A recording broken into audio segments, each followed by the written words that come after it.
बिहार लोक सेवा आयोग की ओर से की जा रही 1,70,461 टीचर्स की भर्तियों के लिए 12वीं, 9वीं, 10वीं और 11वीं, 12वीं की भर्ती का रिजल्ट जारी किया जा चुका है।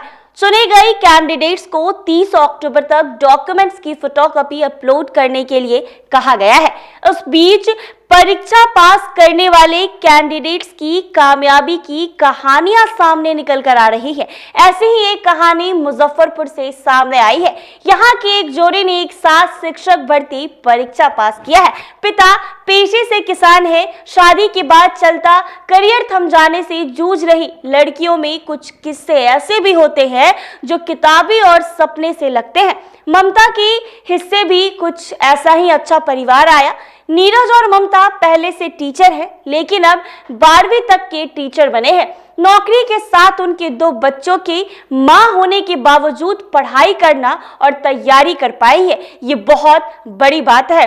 और ममता ने रिजल्ट आने के बाद मीडिया से बातचीत की है और कहा है कि वह उनके पति इसलिए पढ़ पाए क्योंकि बच्चों की और घर की जिम्मेदारियां उनके माता पिता ने उठाई। बच्चों की परवरिश में माँ बाप के सहारे से नीरज और ममता नौकरी के साथ आगे की तैयारी कर ये कामयाबी हासिल किए हैं। लंबे संघर्ष के बाद कामयाबी से उनके घर में खुशी का माहौल है। नीरज और ममता का घर मुबारकबाद देने आने वालों से भर गया है। परीक्षा की तैयारी करने पर नीरज ने कहा कि वो पहले प्राइवेट नौकरी भी करते थे, लेकिन अब प्राइमरी टीचर थे। नौकरी के साथ में पढ़ाई इसलिए कर सके क्योंकि तैयारी में पत्नी का बेहद सहयोग मिला। वो खुद पढ़ती और बहुत मेहनत से नोट्स बनाती। इन्होंने पढ़ाई करने पर और दिया पहले 6वीं से 8वीं तक की टीचर थी। अब दोनों पति पत्नी 10वीं और 12वीं तक के टीचर बन गए हैं। बीपीएससी की ओर से 11वीं 12वीं क्लास के लिए 97,602 टीचर्स की भर्ती होगी। इनका बेसिक 32,000 हुआ। नीरज और ममता दोनों के 2 बच्चे हैं। ये दोनों शिवहर जिले के हरपुर गांव के रहने वाले हैं।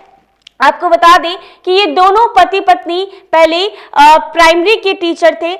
नीरज ने बताया कि वो पहले प्राइवेट नौकरी करते थे, फिर वो प्राइमरी के टीचर बने और उसके बाद अब वो हाई स्कूल के टीचर बन गए हैं। उनका कहना है कि हमारे ऊपर ज्यादा परिवार की जिम्मेदारियां नहीं थी। उनके 2 बच्चे हैं, लेकिन उनका कहना है कि ममता बताती हैं कि उनके सास ससुर ने उनकी घर की जिम्मेदारियां उठाई और बच्चों की परवरिश की, जिसके कारण ही मैं ये परीक्षा पास कर पाई हूं। वैसे ही नीरज बताते हैं कि उनकी पत्नी नोट्स बनाती थी, खुद भी पढ़ती थी और मुझे भी पढ़ाती थी, जिसके कारण ये परीक्षा सफल हो पाया हूं और बीपीएससी ने जो शिक्षक भर्ती परीक्षा का एग्जाम लिया है उसको निकाला हूं। ऐसे ही तमाम अपडेट्स के लिए बने रहे NBC 24 पर।